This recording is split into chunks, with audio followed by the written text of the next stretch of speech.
Allora, esami di questa partita. Niente, la partita abbiamo giocata secondo me bene quasi tutto il primo tempo, poi siamo andati un pochino in confusione, ci siamo un po' disuniti e chiaramente Camaiore è una squadra esperta, ci hanno un po' punito su diverse situazioni. Poi al secondo tempo sul 4-1 ho chiesto ai ragazzi comunque di rimanere in partita perché avevamo la punizione di prima del 10° fallo, abbiamo cercato il gol, abbiamo sbagliato diverse reti sul 4-1 che magari ci avrebbero permesso di rientrare un attimino in partita, e è andata al 5-2 e poi la partita insomma è finita lì.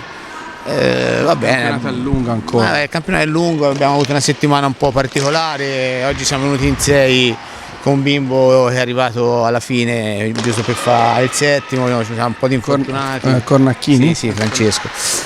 Abbiamo un po' di infortunati, un po' di malati, speriamo di recuperare tutti e poi vedremo poi alla fine playoff dove arriveremo. Insomma, dai.